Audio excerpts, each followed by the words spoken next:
बुढ़ेपे च कहते जनानी मैनू एक गल बिल्कुल नहीं चंगी लगती कि बुढ़ी घोड़ी ला लगाम जो मुहावरा कहते मैनू लगता बिल्कुल गलत है। जरूरी नहीं कि तुम बुढ़ापे च हो गए तो निरस होकर अंदर बह जाओ। तुहाडे मन च हजे भी उमंगां हैगियां ने, हजे भी तुसीं सोने हो। जरूरी नहीं कि तुहाडे मूँह ते कोई छुरी आ गई है तो तुसीं अंदर अपने आप नूं निराश करके घर बह जाना है। तो हर बंदा हर अपने उम्र के पड़ाव पर सोना है। जे कोई 60 साल की बुढ़ी वो भी सोनी, 80 साल की वो भी सोनी है। अपना दिल जवान रखोगे तुसी दुनिया सुन लग। एक इनर ब्यूटी होंगी जिहड़ी कहंदे ने वो हमेशा पहले आती है। एक फिल्म का डायलॉग भी हैगा, नाम गुम जाएगा चेहरा बदल जाएगा मेरी आवाज़ ही पहचान है।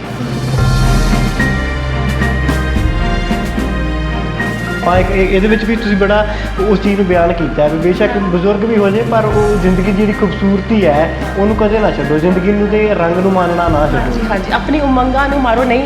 जिंदगी इक्को बारी मिलनी है। उन्होंने यह नहीं कि बुढ़ा बुढ़ी हो गई तो अपनी सारी उमंगां मार के अंदर अपने बैठे।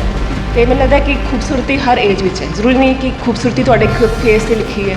तो बचपन च मैं पेंटिंग करती सी, मैं स्कैचिंग करती सी, शुरू करती सी तो छड्ड दिंदी सी। मैंने मैं पढ़ाई फस्ट आना क्लास तो वो मेरे तो छोटी भैन 10 साल छोटी वो चुक मेरे कैनवस कंप्लीट करती सी। तो हर वो इन्नी माहिर हो गई हुण लुधियाना शहर एक मनी हुई आर्टिस्ट है। मैं तो भावें 10 साल छोटी है। उन्हें MA फाइन आर्ट्स किया तो मैं MBA फाइनांस किया। तो हुण असीं दोनों ही आर्टिस्ट हाँ। तो मैं कोई एडवाइस लैनी होंगी तो मैंने असें उन्होंने अपना गुरु मननी है। 10 साल छोटे ने। आप सीखिया नहीं किसी को? सीखिया नहीं, मैं सीखिया बिल्कुल नहीं। कोई क्लास नहीं ज्वाइन की, कोई कोर्स नहीं, कोई डिप्लोमा नहीं, कुछ भी नहीं। मैं तो ये कहनी मैनू रब ने दिती है कला।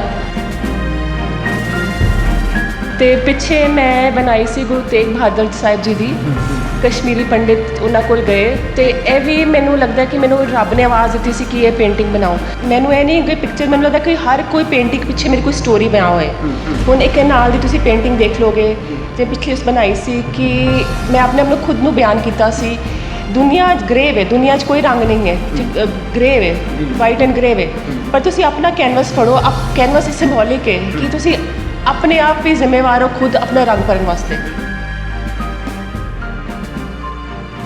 और ਆਪਾਂ ਜਦੋਂ ਉਹਨਾਂ ਦੇ ਚਿੰਨ੍ਹ ਦੀ ਗੱਲ ਕਰਦੇ ਹਾਂ, ਚਿੰਨ੍ਹ ਦੇ ਉੱਤੇ ਛੋਟੇ ਛੋਟੇ ਬਾਲ ਨੇ, ਉਹ ਚੀਜ਼ਾਂ ਦੇ ਵਿੱਚ ਬੇਸ਼ੱਕ ਉਹ ਕਈ ਵਾਰ ਨਜ਼ਰਅੰਦਾਜ਼ ਹੋ ਜਾਂਦੀ ਹੋਊਗੀ ਪਰ ਉਹ ਜੇ ਆਰਟਿਸਟ ਦੀ ਆਪਾਂ ਨਿਗਾਹ ਦੇ ਨਾਲ ਦੇਖਦੇ ਹਾਂ ਜਾਂ ਸਮਝਣ ਦੀ ਕੋਸ਼ਿਸ਼ ਕਰਦੇ ਹਾਂ ਤਾਂ ਉਹ ਬੜਾ ਬਰੀਕੀ ਵਾਲਾ ਕੰਮ ਸੀਗਾ। ਆਪਾਂ ਆਪਣੇ ਬਜ਼ੁਰਗਾਂ ਨੂੰ ਦੇਖਦੇ ਹਾਂ ਨਾ ਤਾਂ ਉਹਨਾਂ ਦੇ ਫੇਸ ਦੇ ਉੱਤੇ ਫੇਰ ਆ ਜਾਂਦੀ ਹੈ। मैं वही चीज़ कहनी कि कोई चीज़ तो शर्म नहीं खाओ, जो तो है भी नहीं तो एक्सेप्ट इट।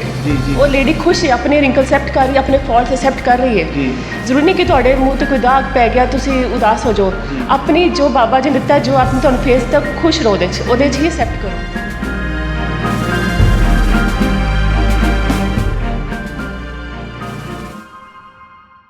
ਸਤਿ ਸ਼੍ਰੀ ਅਕਾਲ, ਹਮਦਰਦ TV ਦੇਖ ਰਹੇ ਦਰਸ਼ਕਾਂ ਦਾ ਸਵਾਗਤ ਹੈ। ਮੈਂ ਹਾਂ ਸੁਖਵਿੰਦਰ ਸਿੰਘ। ਜੇਕਰ ਜ਼ਿੰਦਗੀ ਦੇ ਵਿੱਚ ਖੁਸ਼ੀਆਂ ਜਾਂ ਗਮੀਆਂ ਨਾ ਹੋਣ ਤਾਂ ਸਾਡੀ ਜ਼ਿੰਦਗੀ ਅਧੂਰੀ ਲੱਗਦੀ ਹੈ। ਫਿਰ ਇਸ ਜ਼ਿੰਦਗੀ ਦੇ ਵਿੱਚ ਜੇਕਰ ਰੰਗ ਵੀ ਨਾ ਹੋਣ ਤਾਂ ਇਹ ਜ਼ਿੰਦਗੀ ਹਸੀਨ ਨਹੀਂ ਲੱਗਦੀ। ਪਰ ਅੱਜ ਜਿਸ ਸ਼ਖਸ ਦੇ ਨਾਲ ਮੈਂ ਤੁਹਾਡੀ ਮੁਲਾਕਾਤ ਕਰਵਾਉਣ ਜਾ ਰਿਹਾ ਹੈ ਉਸ ਨੂੰ ਰੱਬ ਨੇ ਇੱਕ ਅਜਿਹੀ ਕਲਾ ਦਿੱਤੀ ਹੈ ਕਿ ਜਦੋਂ ਰੰਗਾਂ ਦੇ ਨਾਲ ਖੇਡਦੀ ਹੈ ਤਾਂ ਫਿਰ ਰੰਗਾਂ ਤੋਂ ਜੋ ਤਸਵੀਰਾਂ ਨਿਕਲਦੀਆਂ ਨੇ ਉਹ ਆਪ ਮੁਹਾਰੇ ਮੂੰਹੋਂ ਬੋਲਣ ਲੱਗ ਪੈਂਦੀਆਂ ਨੇ। ਸਾਡੇ ਨਾਲ ਜਲੰਧਰ ਤੋਂ ਕਿਮੀ ਜੁਨੇਜਾ ਜੀ ਨੇ ਪੇਂਟਿੰਗ ਦਾ ਸ਼ੌਂਕ ਰੱਖਦੇ ਨੇ। ਹਾਲਾਂਕਿ ਪੜ੍ਹਾਈ ਵਾਲੀ ਬੈਕਗਰਾਊਂਡ ਇਸ ਪ੍ਰੋਫੈਸ਼ਨ ਦੇ ਨਾਲੋਂ ਬਿਲਕੁਲ ਅੱਡ ਹੈ ਪਰ ਇਹਨਾਂ ਦੀ ਸੋਸ਼ਲ ਮੀਡੀਆ ਦੇ ਉੱਤੇ ਇਹਨਾਂ ਦੀ ਇੱਕ ਪੇਂਟਿੰਗ ਖੂਬ ਵਾਇਰਲ ਹੋ ਰਹੀ ਹੈ ਜਿਸ ਨੂੰ ਦੇਖ ਕੇ ਦੇਸ਼ਾਂ ਤੇ ਵਿਦੇਸ਼ਾਂ ਤੋਂ ਇਹਨਾਂ ਦੀ ਸਰਾਹਨਾ ਕੀਤੀ ਜਾ ਰਹੀ ਹੈ। ਮੈਂ ਕੈਮਰਾਮੈਨ ਨੂੰ ਕਹੂੰਗਾ ਕਿ ਇੱਕ ਵਾਰੀ ਤਸਵੀਰ ਜਿਹੜੀ ਹੈ ਉਹ ਜ਼ਰੂਰ ਦਿਖਾਈ ਜਾਵੇ ਜਿਹੜੀ ਇਸ ਸਮੇਂ ਸੋਸ਼ਲ ਮੀਡੀਆ 'ਤੇ ਟਰੈਂਡ ਕਰ ਰਹੀ ਹੈ। ਔਰ ਇਸ ਤਸਵੀਰ ਨੂੰ ਦੇਖਣ ਤੋਂ ਬਾਅਦ ਹਰ ਇੱਕ ਇਨਸਾਨ ਸੋਚਣ ਦੇ ਲਈ ਮਜਬੂਰ ਹੋ ਜਾਂਦਾ ਹੈ ਕਿ ਜ਼ਿੰਦਗੀ ਬੁਢੇਪੇ ਦੇ ਵਿੱਚ ਵੀ ਕਿੰਨੀ ਖੂਬਸੂਰਤ ਲੱਗਦੀ ਹੈ ਜੇਕਰ ਉਸ ਜ਼ਿੰਦਗੀ ਨੂੰ ਰੰਗਾਂ ਦੇ ਨਾਲ ਭਰ ਦਈਏ। ਤਾਂ ਕਿਮੀ ਜੁਨੇਜਾ ਜੀ ਸਾਡੇ ਨਾਲ ਨੇ, ਗੱਲਬਾਤ ਕਰਦੇ ਆ, ਇਸ ਸ਼ੌਂਕ ਦੇ ਬਾਰੇ ਗੱਲ ਕਰਾਂਗੇ। ਮੈਮ ਬਹੁਤ ਬਹੁਤ ਸਵਾਗਤ ਹੈ ਜੀ ਤੁਹਾਡਾ ਹਮਦਰਦ TV। ਥੈਂਕ ਯੂ ਜੀ ਤੁਹਾਨੂੰ ਮੇਰੇ ਸਤਿਕਾਰ ਦੇਣ ਵਾਸਤੇ। ਤੇ ਮੈਨੂੰ ਬੜੀ ਖੁਸ਼ੀ ਹੋਈ ਤੁਸੀਂ ਮੈਨੂੰ ਆਦਰ ਦਿੱਤਾ ਤੇ ਮੇਰੀ ਆਰਟ ਦੀ ਕਲਾ ਦੀ ਕਦਰ ਕਰਦੇ ਹੋ ਤੁਸੀਂ। ਕਿਵੇਂ ਮੈਮ ਸ਼ੌਂਕ ਕਿਵੇਂ ਪਿਆ ਪੇਂਟਿੰਗ ਦਾ? ਪਹਿਲਾਂ ਤਾਂ ਮੈਂ ਜਾਣਨਾ ਚਾਹੂੰਗਾ ਪੜ੍ਹਾਈ ਕਿਸ ਪ੍ਰੋਫੈਸ਼ਨ ਦੇ ਵਿੱਚ ਕੀਤੀ ਹੈ? ਪੜ੍ਹਾਈ ਮੈਂ ਬਿਲਕੁਲ ਆਪੋਜ਼ਿਟ ਕੀਤੀ ਹੈ, MBA ਫਾਈਨਾਂਸ ਕੀਤੀ ਹੈ। ਤੇ ਮੈਨੂੰ ਲੱਗਦਾ ਹੈ ਕਿ ਆਰਟ ਜੇ ਕਹੀਏ ਕਿ ਮੈਂ ਸਿੱਖਣਾ ਹੈ, ਮੈਂ ਮੰਨਦੀ ਸੀ ਕਿ ਆਰਟ ਮੈਂ ਆਰਟਿਸਟ ਤਾਂ ਬਣੀ ਹੈ ਮੇਰੇ ਜੋ ਅੰਦਰੋਂ ਮਨ ਚੋਂ ਨਿਕਲਦਾ ਸੀ ਤਾਂ ਮੈਂ ਕੈਨਵਸ 'ਤੇ ਉਤਾਰ ਦਿੰਦੀ ਸੀ। ਤੇ ਇਹਦੇ ਵਾਸਤੇ ਕੋਈ ਜ਼ਰੂਰੀ ਨਹੀਂ ਤੁਹਾਨੂੰ ਹਰ ਕੋਈ ਟੈਕਨੀਕ ਪਤਾ ਹੋਏ। ਇਹ ਮਨ ਦਾ ਤੁਹਾਡਾ ਕੋਈ ਵੀ ਕੋਈ ਇਮੋਸ਼ਨ ਹੈ, ਤੁਸੀਂ ਤੁਹਾਡੇ ਹੱਥ ਸਾਹਮਣੇ ਕਾਪੀ ਪੈਨਸਲ ਹੋਏਗਾ, ਤੁਹਾਡੇ ਮਨ ਦਾ ਇਮੋਸ਼ਨ ਆਪਣੇ ਆਪ ਨਿਕਲੇਗਾ। ਤੇ ਸਟਾਰਟ ਮੈਂ ਇੰਨੇ ਲੈਵਲ ਤੋਂ ਨਹੀਂ ਕੀਤੀ, ਹੌਲੀ ਹੌਲੀ ਕਰਦੇ ਕਰਦੇ ਪ੍ਰੈਕਟਿਸ ਕਰਦੇ ਕਰਦੇ ਤੇ ਉਹਦੇ ਨਾਲ ਮੈਂ ਇੱਥੇ ਤੱਕ ਪਹੁੰਚੀ ਹਾਂ। ਅੱਛਾ, ਇਹ ਹਰ ਚੀਜ਼ ਨੂੰ ਕਹਿੰਦੇ ਕੋਈ ਚੀਜ਼ ਕਰਨੀ ਹੋਵੇ ਤਾਂ ਉਹਨੂੰ ਸਿੱਖਣਾ ਪੈਂਦਾ। ਸਿੱਖਿਆ ਸੀਗਾ ਜਾਂ ਕੋਈ ਪਰਿਵਾਰ ਦੇ ਵਿੱਚੋਂ ਕੋਈ ਬੈਕਗ੍ਰਾਉਂਡ ਸੀਗੀ ਜਿਹੜੀ ਆਰਟਿਸਟਿਕ ਸੋਚ ਵਾਲਾ ਹੋਵੇ ਇਨਸਾਨ, ਪਰਿਵਾਰ ਦੇ ਵਿੱਚੋਂ ਜਿਹੜਾ ਕੁਝ ਕਲਾਕਾਰੀ ਉਹਦੇ ਨਾਲ ਹੁੰਦੀ ਹੋਵੇ? ਇਹਦੇ ਪਿੱਛੇ ਬਹੁਤ ਸਟੋਰੀ ਹੈ। ਮੇਰੀ ਸਿਸਟਰ ਹੈਗੀ ਲੁਧਿਆਣੇ, ਉਹ ਮੇਰੇ ਤੋਂ 10 ਸਾਲ ਛੋਟੇ ਹੁੰਦੇ ਨੇ। ਤੇ ਬਚਪਨ 'ਚ ਮੈਂ ਪੇਂਟਿੰਗ ਕਰਦੀ ਸੀ, ਮੈਂ ਸਕੈਚਿੰਗ ਕਰਦੀ ਸੀ, ਸ਼ੁਰੂ ਕਰਦੀ ਸੀ ਤੇ ਵਿੱਚ ਛੱਡ ਦਿੰਦੀ ਸੀ। ਮੈਨੂੰ ਸੀ ਮੈਂ ਪੜ੍ਹਾਈ 'ਚ ਫਸਟ ਆਉਣਾ ਕਲਾਸ। ਤੇ ਉਹ ਮੇਰੇ ਤੇ ਛੋਟੀ ਭੈਣ 10 ਸਾਲ ਛੋਟੀ, ਉਹ ਚੁੱਕ ਮੇਰੇ ਕੈਨਵਸ ਕੰਪਲੀਟ ਕਰਦੀ ਸੀ। ਤੇ ਉਹ ਇੰਨੀ ਮਾਹਿਰ ਹੋ ਗਈ, ਹੁਣ ਉਹ ਲੁਧਿਆਣਾ ਸ਼ਾਇਦ ਇੱਕ ਮੰਨੀ ਹੋਈ ਆਰਟਿਸਟ ਹੈ। ਮੇਰੇ ਤੋਂ ਭਾਵੇਂ 10 ਸਾਲ ਛੋਟੀ ਹੈ। ਉਹਨੇ MA ਫਾਈਨ ਆਰਟਸ ਕੀਤਾ ਤੇ ਮੈਂ MBA ਫਾਈਨਾਂਸ ਕੀਤਾ। ਤੇ ਹੁਣ ਅਸੀਂ ਦੋਨੋਂ ਹੀ ਆਰਟਿਸਟ ਹਾਂ। ਤੇ ਮੈਂ ਕੋਈ ਐਡਵਾਈਸ ਲੈਣੀ ਹੁੰਦੀ ਹੈ ਤੇ ਮੈਨੂੰ ਉਹਨਾਂ ਨੂੰ ਆਪਣਾ ਗੁਰੂ ਮੰਨਦੀ ਹਾਂ। 10 ਸਾਲ ਛੋਟੇ ਨੇ ਤੇ ਮੈਂ ਉਹਨਾਂ ਤੋਂ ਐਡਵਾਈਸ ਜ਼ਰੂਰ ਲੈਂਦੀ ਹਾਂ। ਆਪ ਤੁਸੀਂ ਸਿੱਖਿਆ ਨਹੀਂ ਕਿਸੇ ਕੋਲੋਂ? ਸਿੱਖਿਆ ਨਹੀਂ, ਮੈਂ ਸਿੱਖਿਆ ਬਿਲਕੁਲ ਨਹੀਂ, ਕੋਈ ਕਲਾਸ ਨਹੀਂ ਜੁਆਇਨ ਕੀਤੀ, ਕੋਈ ਕੋਰਸ ਨਹੀਂ, ਕੋਈ ਡਿਪਲੋਮਾ ਨਹੀਂ, ਕੁਝ ਵੀ ਨਹੀਂ। ਮੈਂ ਤਾਂ ਇਹ ਕਹਿੰਦੀ ਮੈਨੂੰ ਰੱਬ ਨੇ ਦਿੱਤੀ ਹੈ ਕਲਾ। ਅੱਛਾ, ਕੀ ਸੋਚ ਹੁੰਦੀ ਹੈ ਜਦੋਂ ਕੋਈ ਪੇਂਟਿੰਗ ਤੁਸੀਂ ਉਤਾਰਦੇ ਹੋ ਉਹਨੂੰ ਕੈਨਵਸ ਦੇ ਉੱਤੇ, ਕਾਗਜ਼ ਦੇ ਉੱਤੇ, ਜਦੋਂ ਕੁਝ ਉਲੀਕਣਾ ਸ਼ੁਰੂ ਕਰਦੇ ਹੋ, ਸੋਚ ਕੀ ਹੁੰਦੀ ਹੈ? ਮੈਂ ਇਸੇ ਤਸਵੀਰ 'ਤੇ ਫੋਕਸ ਕਰ ਲੈਂਦਾ। ਮੈਂ ਕੈਮਰਾਮੈਨ ਨੂੰ ਕਹੂੰਗਾ ਤਸਵੀਰ ਜ਼ਰੂਰ ਨਾਲ ਦੀ ਨਾਲ ਦਿਖਾਈ ਜਾਇਓ। ਇਸੇ ਤਸਵੀਰ ਦੀ ਗੱਲ ਕਰਾਂ, ਸੋਸ਼ਲ ਮੀਡੀਆ 'ਤੇ ਇਹਦੀ ਖੂਬ ਚਰਚਾ ਹੋ ਰਹੀ ਹੈ। ਸੋਚ ਸਮਝਣਾ ਚਾਹੁੰਦਾ ਹੈ, ਕੀ ਸੋਚ ਹੁੰਦੀ ਹੈ ਉਦੋਂ, ਕੀ ਬਣ ਕੇ ਆ ਜਾਂਦਾ? ਹਾਂ, ਮੇਰੀ ਨਾ ਆਦਤ ਹੈ, ਮੈਂ ਕੋਈ ਚੀਜ਼ ਕਾਪੀ ਨਹੀਂ ਕਰਦੀ। ਮੈਨੂੰ ਜੋ ਮੇਰੇ ਮਨ 'ਚ ਇਮੋਸ਼ਨ ਹੁੰਦੀ ਹੈ ਮੈਂ ਉਹ ਨਿਕਾਲਦੀ ਹਾਂ ਬਾਹਰ। ਤੇ ਜਿਵੇਂ ਮੈਨੂੰ ਕਈ ਲੱਗਦਾ ਹੈ ਕਿ ਬੁਢੇਪੇ 'ਚ ਕਹਿੰਦੇ ਜਨਾਨੀ, ਮੈਨੂੰ ਇਹ ਗੱਲ ਬਿਲਕੁਲ ਨਹੀਂ ਚੰਗੀ ਲੱਗਦੀ ਕਿ ਬੁੱਢੀ ਘੋੜੀ ਲਾ ਲਗਾਮ ਜਿਹੜਾ ਮੁਹਾਵਰਾ ਕਹਿੰਦੇ, ਮੈਨੂੰ ਲੱਗਦਾ ਬਿਲਕੁਲ ਗਲਤ ਹੈ। ਜ਼ਰੂਰੀ ਨਹੀਂ ਕਿ ਤੁਸੀਂ ਬੁਢਾਪੇ 'ਚ ਹੋ ਗਏ ਤਾਂ ਨਿਰਸ ਹੋ ਕੇ ਅੰਦਰ ਬਹਿ ਜਾਓ। ਤੁਹਾਡੇ ਮਨ 'ਚ ਹਜੇ ਵੀ ਉਮੰਗਾਂ ਹੈਗੀਆਂ ਨੇ, ਹਜੇ ਵੀ ਤੁਸੀਂ ਸੋਹਣੇ ਹੋ। ਜ਼ਰੂਰੀ ਨਹੀਂ ਕਿ ਤੁਹਾਡੇ ਮੂੰਹ 'ਤੇ ਕੋਈ ਝੁਰਰੀ ਆ ਗਈ ਹੈ ਤੇ ਤੁਸੀਂ ਅੰਦਰ ਆਪਣੇ ਆਪ ਨੂੰ ਨਿਰਾਸ਼ ਕਰਕੇ ਘਰ ਬਹਿ ਜਾਣਾ ਹੈ। ਤੇ ਹਰ ਬੰਦਾ ਹਰ ਆਪਣੇ ਉਮਰ ਦੇ ਪੜਾਅ 'ਤੇ ਸੋਹਣਾ ਹੈ। ਜੇ ਕੋਈ 60 ਸਾਲ ਦੀ ਬੁੱਢੀ, ਉਹ ਵੀ ਸੋਹਣੀ, 80 ਸਾਲ ਦੀ, ਉਹ ਵੀ ਸੋਹਣੀ ਹੈ। ਆਪਣਾ ਦਿਲ ਜਵਾਨ ਰੱਖੋਗੇ ਤੁਸੀਂ, ਦੁਨੀਆ ਸੋਹਣ ਲੱਗ। ਇੱਕ ਇਨਰ ਬਿਊਟੀ ਹੁੰਦੀ ਜਿਹੜੀ ਕਹਿੰਦੇ ਨੇ, ਉਹ ਹਮੇਸ਼ਾ ਪਹਿਲੇ ਆਉਂਦੀ ਹੈ। ਇੱਕ ਫਿਲਮ ਦਾ ਡਾਇਲੌਗ ਵੀ ਹੈਗਾ, ਨਾਮ ਗੁੰਮ ਜਾਏਗਾ, ਚਿਹਰਾ ਬਦਲ ਜਾਏਗਾ, ਮੇਰੀ ਆਵਾਜ਼ ਹੀ ਪਹਿਚਾਨ ਹੈ। ਬਿਲਕੁਲ ਬਿਲਕੁਲ ਬਿਲकुल। ਤਾਂ ਇਹ ਬੜੀ ਚੀਜ਼ਾਂ ਜਿਹੜੀਆਂ ਨੇ ਬੜੀਆਂ ਸਿੰਬੋਲਿਕ ਚੀਜ਼ਾਂ ਹੁੰਦੀਆਂ ਨੇ। ਆਪਾਂ ਇਹਦੇ ਵਿੱਚ ਵੀ ਤੁਸੀਂ ਬੜਾ ਉਸ ਚੀਜ਼ ਨੂੰ ਬਿਆਨ ਕੀਤਾ ਵੀ ਬੇਸ਼ੱਕ ਬਜ਼ੁਰਗ ਵੀ ਹੋ ਜਾਏ ਪਰ ਉਹ ਜ਼ਿੰਦਗੀ ਜਿਹੜੀ ਖੂਬਸੂਰਤੀ ਹੈ ਉਹਨੂੰ ਕਦੇ ਨਾ ਛੱਡੋ, ਜ਼ਿੰਦਗੀ ਨੂੰ ਦੇ ਰੰਗ ਨੂੰ ਮਾਨਣਾ ਨਾ ਛੱਡੋ। ਹਾਂਜੀ ਹਾਂਜੀ, ਆਪਣੀ ਉਮੰਗਾਂ ਨੂੰ ਮਾਰੋ ਨਹੀਂ। ਜ਼ਿੰਦਗੀ ਇੱਕੋ ਵਾਰੀ ਮਿਲਣੀ ਹੈ, ਉਹਨੂੰ ਇਹ ਨਹੀਂ ਕਿ ਬੁੱਢਾ ਬੁੱਢੀ ਹੋ ਗਈ ਤੇ ਆਪਣੀ ਸਾਰੀ ਉਮੰਗਾਂ ਮਾਰ ਕੇ ਅੰਦਰ ਆਪਣੇ ਬਹਿ ਜਾਣਾ। ਤੇ ਮੈਨੂੰ ਲੱਗਦਾ ਕਿ ਖੂਬਸੂਰਤੀ ਹਰ ਏਜ ਵਿੱਚ ਹੈ। ਜ਼ਰੂਰੀ ਨਹੀਂ ਕਿ ਖੂਬਸੂਰਤੀ ਤੁਹਾਡੇ ਫੇਸ 'ਤੇ ਲਿਖੀ ਹੈ। ਰਿੰਕਲਸ ਵਿੱਚ ਵੀ ਖੂਬਸੂਰਤੀ, ਇੱਕ ਲੇਡੀ ਦਾ ਰਿੰਕਲ ਹੈ, ਉਹਦੇ ਪਿੱਛੇ ਕਿੰਨਾ ਐਕਸਪੀਰੀਅੰਸ, ਕਿੰਨੀ ਉਹਦੀ ਪੇਸ਼ੈਂਸ, ਉਹਨੇ ਕੀ ਦੇਖਿਆ ਹੈ, ਕਿੰਨਾ ਕੁਝ ਛੁਪਿਆ ਹੋਇਆ ਉਹਦੇ 'ਚ, ਕਿੰਨੀ ਇਹਦੇ ਹਰ ਇੱਕ ਸਟੋਰੀ ਹੈ ਉਹਦੇ, ਇੱਕ ਰਿੰਕਲ ਵਿੱਚ ਇੱਕ ਸਟੋਰੀ ਉਹਦੇ। ਚਲੋ ਇਸ ਪੋਰਟਰੇਟ ਦੀ ਗੱਲ ਕੀਤੀ ਅਸੀਂ। ਆਮ ਜਦੋਂ ਪੋਰਟਰੇਟ ਬਣਾਉਂਦੇ ਹੋ, ਕੋਈ ਵੀ ਪੋਰਟਰੇਟ ਬਣਾਉਣਾ ਸ਼ੁਰੂ ਕਰ ਦਿੰਦੇ ਆ, ਉਦੋਂ ਕੀ ਚੱਲ ਰਿਹਾ ਹੁੰਦਾ ਦਿਮਾਗ ਦੇ ਵਿੱਚ, ਕੀ ਕਰ ਰਹੇ ਹੁੰਦੇ ਉਦੋਂ, ਕੰਸਨਟ੍ਰੇਸ਼ਨ ਦਿਮਾਗ ਕਿੱਧਰ ਹੁੰਦਾ ਫਿਰ? ਮੈਨੂੰ ਇਸ ਟਾਈਮ ਹੁੰਦਾ ਹੈ ਕਿ ਮੈਨੂੰ ਇਹ ਨਹੀਂ ਕਿ ਪਿਕਚਰ, ਮੈਨੂੰ ਲੱਗਦਾ ਕਿ ਹਰ ਕੋਈ ਪੇਂਟਿੰਗ ਪਿੱਛੇ ਮੇਰੀ ਕੋਈ ਸਟੋਰੀ ਬਣਾ ਹੋਏ। ਹੁਣ ਇੱਕ ਨਾਲ ਦੀ ਤੁਸੀਂ ਪੇਂਟਿੰਗ ਦੇਖ ਲੋਗੇ, ਜਿਵੇਂ ਪਿਛਲੀ ਉਸ ਬਣਾਈ ਸੀ ਕਿ ਮੈਂ ਆਪਣੇ ਆਪ ਨੂੰ ਖੁਦ ਨੂੰ ਬਿਆਨ ਕੀਤਾ ਸੀ, ਦੁਨੀਆ ਗ੍ਰੇਵ ਹੈ, ਦੁਨੀਆ 'ਚ ਕੋਈ ਰੰਗ ਨਹੀਂ ਹੈ, ਗ੍ਰੇਵ ਹੈ, ਵਾਈਟ ਐਂਡ ਗ੍ਰੇਵ ਹੈ। ਪਰ ਤੁਸੀਂ ਆਪਣਾ ਕੈਨਵਸ ਫੜੋ, ਕੈਨਵਸ ਸਿੰਬੋਲਿਕ ਹੈ ਕਿ ਤੁਸੀਂ ਆਪਣੇ ਆਪ ਵੀ ਜ਼ਿੰਮੇਵਾਰ ਹੋ ਖੁਦ ਆਪਣਾ ਰੰਗ ਭਰਨ ਵਾਸਤੇ। ਬਿਲਕੁਲ ਬਿਲਕੁਲ। ਸਿਰਫ ਇਹ ਨਹੀਂ ਦੇਖੋ ਕਿ ਆਸ-ਪਾਸ ਕੀ ਹੈ, ਤੁਸੀਂ ਆਪਣੇ ਵਾਸਤੇ ਵੀ ਜ਼ਿੰਮੇਵਾਰ ਹੋ। ਬਿਲਕੁਲ, ਆਪਣੀ ਖੁਸ਼ੀ ਦੇ ਵੀ ਖੁਦ ਜ਼ਿੰਮੇਵਾਰ ਹੋ ਤੁਸੀਂ। ਜਿਵੇਂ ਆਪਾਂ ਗੱਲ ਕਰ ਰਹੇ ਸੀ, ਤੁਸੀਂ ਕਿਹਾ ਵੀ ਮੈਂ ਜਦੋਂ ਕੋਈ ਪੇਂਟਿੰਗ ਬਣਾਉਣੀ ਹੈ ਮੈਂ ਪਾਠ ਕਰਨਾ ਸ਼ੁਰੂ ਕਰ ਦਿੰਦੀ ਹਾਂ। ਫਿਰ ਮੈਂ ਤੇ ਸਾਰੇ ਮੈਨੂੰ ਕਹਿੰਦੇ ਨੇ ਕਿ ਮੈਂ ਤੇ ਵਿਸ਼ਵਾਸ ਕਰਦੀ ਹਾਂ ਬਹੁਤ ਜ਼ਿਆਦਾ ਵਾਹਿਗੁਰੂ ਵਿੱਚ, ਗੁਰਬਾਣੀ ਵਿੱਚ ਪਾਠ 'ਚ ਬਹੁਤ ਸ਼ਕਤੀ ਹੈ। ਤੇ ਦੇਖੋ ਮੈਂ ਕੁਝ ਸਿੱਖੀ ਨਹੀਂ, ਜਿਹੜੀ ਮੈਂ ਹੁਣ ਅੱਜ ਕੱਲ੍ਹ ਕਲਾਕਾਰੀ ਹਾਈਪਰ ਰੀਅਲਿਸਟਿਕ ਆਰਟ ਹੈ। ਹਾਈਪਰ ਰੀਅਲਿਸਟਿਕ ਆਰਟ ਇਹ ਹੁੰਦੀ ਹੈ ਜਿਹੜੇ ਬੰਦੇ ਕਿੰਨੇ ਸਾਲਾਂ ਦੀ ਟ੍ਰੇਨਿੰਗ ਤੋਂ ਬਾਅਦ ਕਰਦੇ ਨੇ, ਕਿੰਨੇ ਕੋਰਸ ਜਾ ਕੇ ਫੋਰਨ। ਹਾਈਪਰ ਰੀਅਲਿਸਟਿਕ ਆਰਟ ਉਹ ਹੁੰਦੀ ਹੈ ਕਿ ਤੁਹਾਡਾ ਸਕਿਨ ਦਾ ਇੱਕ ਪੋਰ, ਇੱਕ ਰਿੰਕਲ ਦਿਖੇ, ਅਲਟਰਾ ਰੀਅਲਿਸਟਿਕ ਮੋਡ। ਤੇ ਇਹ ਪੇਂਟਿੰਗ ਮੈਂ ਕਿਵੇਂ ਕਰ ਪਾਈ, ਮੰਨੋਗੇ ਵਿਸ਼ਵਾਸ ਕਰੋਗੇ, ਪਿੱਛੇ ਸੁਖਮਨੀ ਸਾਹਿਬ ਦਾ ਪਾਠ, ਚੁਪਈ ਸਾਹਿਬ ਦਾ ਪਾਠ ਤੇ ਦੁਖਭੰਜਨੀ ਦਾ ਸਾਹਿਬ ਦਾ ਪਾਠ, ਉਹ ਮੈਂ ਐਪ ਡਾਊਨਲੋਡ ਕੀਤੀ ਹੋਈ ਜਾਂ YouTube 'ਤੇ ਸੁਣ ਲੈਂਦੀ ਹਾਂ। ਉਹ ਪਿੱਛੇ ਪਾਠ ਲੱਗਿਆ ਹੁੰਦਾ ਤੇ ਮੈਂ ਇਹ ਪੇਂਟਿੰਗ ਬਣਾਉਂਦੀ ਹਾਂ। ਮੈਨੂੰ ਇਹ ਰੱਬ ਵੱਲੋਂ ਹੀ ਮੈਨੂੰ ਲੱਗਦਾ ਕਿ ਮੈਨੂੰ ਕੋਈ ਸ਼ਕਤੀ ਮਿਲਦੀ ਪਈ ਹੈ। ਤੇ ਪਿੱਛੇ ਮੈਂ ਬਣਾਈ ਸੀ ਗੁਰੂ ਤੇਗ ਬਹਾਦਰ ਸਾਹਿਬ ਜੀ ਦੀ, ਕਸ਼ਮੀਰੀ ਪੰਡਿਤ ਉਹਨਾਂ ਕੋਲ ਗਏ, ਤੇ ਇਹ ਵੀ ਮੈਨੂੰ ਲੱਗਦਾ ਕਿ ਮੈਨੂੰ ਰੱਬ ਨੇ ਆਵਾਜ਼ ਦਿੱਤੀ ਸੀ ਕਿ ਇਹ ਪੇਂਟਿੰਗ ਬਣਾਓ। ਦੇਖੋ ਅਸੀਂ ਘਰਾਂ 'ਚ ਦੇਖਦੇ ਹਾਂ ਗੁਰੂ ਗੋਬਿੰਦ ਸਿੰਘ ਜੀ ਪੇਂਟਿੰਗ ਲੱਗੀ, ਗੁਰੂ ਨਾਨਕ ਦੇਵ ਜੀ, ਪਰ ਮੈਨੂੰ ਲੱਗਦਾ ਸੀ ਕਿ ਸਾਖੀ ਸਭ ਦੇ ਸਾਹਮਣੇ ਆਏ। ਬੱਚਿਆਂ ਨੂੰ ਨਹੀਂ ਪਤਾ ਕਿ ਸਾਡੀ ਸਿੱਖ ਹਿਸਟਰੀ ਕੀ ਹੈ, ਸਾਖੀ ਸਾਹਮਣੇ ਆਏ। ਤੇ ਉਹੀ ਜਦੋਂ ਇਵੈਂਟ ਹੋਇਆ ਕਿ ਕਸ਼ਮੀਰੀ ਪੰਡਿਤ ਗੁਰੂ ਤੇਗ ਬਹਾਦਰ ਜੀ ਕੋਲ ਗਏ, ਤੇ ਉਹ ਮੈਂ ਸੀਨ ਆਪਣੇ ਪਹਿਲੇ ਦਿਮਾਗ 'ਚ ਕੈਪਚਰ ਕੀਤਾ, ਉਹ ਪੇਂਟ ਕੈਨਵਸ ਉਤਰਿਆ ਔਰ ਉਹੀ ਪਿੱਛੇ ਪਾਠ ਲੱਗਿਆ ਸੀ। ਇਹ ਮੈਨੂੰ ਲੱਗਦਾ ਕਿ ਫਿਰ ਮੈਨੂੰ ਰੱਬ ਦੀ ਸ਼ਕਤੀ ਆਈ ਕਿ ਇਹ ਚੀਜ਼ ਬਾਹਰ ਨਿਕਲੀ ਹੈ। ਔਰ ਉਸ ਪੇਂਟਿੰਗ ਪਿੱਛੇ ਗੁਰੂ ਤੇਗ ਬਹਾਦਰ ਸਾਹਿਬ ਜੀ ਦਾ ਸ਼ਹੀਦੀ ਪੁਰਬ ਸੀ, ਗੁਰਦੁਆਰੇ 'ਚ ਉਹਨਾਂ ਨੇ ਵਿਚਕਾਰ ਲਗਾਈ ਸੀ ਔਰ ਮੈਨੂੰ ਬਹੁਤ ਬਲੇਸਿੰਗਸ ਮਿਲੀਆਂ, ਬਹੁਤ ਸਭ ਲੋਕਾਂ ਨੇ ਮੈਨੂੰ ਕਿਤੇ ਬਲੇਸਿੰਗਸ ਦਿੱਤੀਆਂ। ਫਿਰ ਮੈਨੂੰ ਲੱਗਦਾ ਕਿ ਰੱਬ ਦੀ ਪਾਵਰ, ਵਹਿਮ ਹੀ ਨਹੀਂ ਆ ਪਰ ਰੱਬ 'ਚ ਵਿਸ਼ਵਾਸ ਕਰਦੀ ਹਾਂ। ਬਿਲਕੁਲ। ਮੈਂ ਨਾ ਇਸ ਤਸਵੀਰ ਨੂੰ ਜਦੋਂ ਸੋਸ਼ਲ ਮੀਡੀਆ ਤੇ ਦੇਖਿਆ ਤਾਂ ਮੈਨੂੰ ਖੁਦ ਨੂੰ ਵੀ ਬੜਾ ਇੱਕ ਵਾਰ ਤਾਂ ਐਂ ਲੱਗਾ ਵੀ ਜਿੱਦਾਂ ਓਰੀਜਨਲ ਹੈ ਚੀਜ਼। ਓਰੀਜਨਲ ਤੁਸੀਂ ਹਾਵ ਭਾਵ ਨੂੰ ਸਮਝ ਸਕਦੇ ਹੋ। ਤੁਸੀਂ ਜੇਕਰ ਉਸ ਚੀਜ਼ ਨੂੰ ਫੀਲ ਕਰੋਗੇ ਤਾਂ ਤੁਹਾਨੂੰ ਵੀ ਉਹ ਚੀਜ਼ ਫੀਲ ਹੋਵੇਗੀ ਵੀ ਇੱਕ ਤਸਵੀਰ ਹੁੰਦੀ ਹੈ, ਇੱਕ ਬੰਦਾ ਕਹਿੰਦਾ ਵੀ ਸਾਕਸ਼ਾਤ ਬੰਦਾ ਮੂਹਰੇ ਬੈਠਾ ਹੈ। ਔਰ ਆਪਾਂ ਜਦੋਂ ਉਹਨਾਂ ਦੀ ਚਿੰਨ੍ਹ ਦੀ ਗੱਲ ਕਰਦੇ ਹਾਂ, ਚਿੰਨ੍ਹ ਦੇ ਉੱਤੇ ਛੋਟੇ ਛੋਟੇ ਵਾਲ ਨੇ, ਉਹ ਚੀਜ਼ਾਂ ਦੇ ਵਿੱਚ ਬੇਸ਼ੱਕ ਉਹ ਕਈ ਵਾਰ ਨਜ਼ਰ ਅੰਦਾਜ਼ ਹੋ ਜਾਂਦੀ ਹੋਊਗੀ, ਪਰ ਉਹ ਜੇ ਆਰਟਿਸਟ ਦੀ ਆਪਾਂ ਨਿਗਾਹ ਦੇ ਨਾਲ ਦੇਖਦੇ ਹਾਂ ਜਾਂ ਸਮਝਣ ਦੀ ਕੋਸ਼ਿਸ਼ ਕਰਦੇ ਹਾਂ ਤਾਂ ਉਹ ਬੜਾ ਬਰੀਕੀ ਵਾਲਾ ਕੰਮ ਸੀਗਾ। ਆਪਾਂ ਆਪਣੇ ਬਜ਼ੁਰਗਾਂ ਨੂੰ ਦੇਖਦੇ ਹਾਂ ਨਾ ਤਾਂ ਉਹਨਾਂ ਦੇ ਫੇਸ ਦੇ ਉੱਤੇ ਕਲੀਅਰ ਆ ਜਾਂਦੇ ਨੇ। ਮੈਂ ਉਹੀ ਚੀਜ਼ ਕਹਿੰਦੀ ਕਿ ਕੋਈ ਚੀਜ਼ ਤੋਂ ਸ਼ਰਮ ਨਹੀਂ ਖਾਓ, ਜੇ ਤਾਂ ਹੈ ਵੀ ਨੇ ਤਾਂ ਅਸੈਪਟ ਇਟ। ਉਹ ਲੇਡੀ ਖੁਸ਼ ਹੈ, ਆਪਣੇ ਰਿੰਕਲ ਅਸੈਪਟ ਕਰ ਰਹੀ ਹੈ, ਆਪਣੇ ਫਾਲਟਸ ਅਸੈਪਟ ਕਰ ਰਹੀ ਹੈ। ਜ਼ਰੂਰੀ ਨਹੀਂ ਕਿ ਤੁਹਾਡੇ ਮੂੰਹ ਤੇ ਕੋਈ ਦਾਗ ਪੈ ਗਿਆ ਤੁਸੀਂ ਉਦਾਸ ਹੋ ਜਾਓ। ਆਪਣੀ ਜੋ ਬਾਬਾ ਜੀ ਨੇ ਦਿੱਤਾ, ਜੋ ਆਪਣੀ ਤੁਹਾਨੂੰ ਫੇਸ ਦਿੱਤਾ, ਖੁਸ਼ ਰਹੋ ਉਹਦੇ 'ਚ ਹੀ ਅਸੈਪਟ ਕਰੋ। ਹਾਂਜੀ। ਫਿਰ ਸਮਾਂ ਕਿਵੇਂ ਕੱਢਦੇ ਹੋ ਜੀ? ਇੱਕ ਪੇਂਟਿੰਗ ਨੂੰ ਕਿੰਨਾ ਟਾਈਮ ਲੱਗ ਜਾਂਦਾ ਬਣਾਉਣ ਨੂੰ? ਦੇਖੋ ਇਹ ਇੱਕ ਅੰਦਰ ਦੀ ਗੱਲ ਹੈ ਆਰਟਿਸਟ ਦੀ। ਆਰਟਿਸਟ ਸਾਰੇ ਹੁੰਦੇ ਜਨੂਨੀ, ਮੈਂ ਤਾਂ ਹੈ।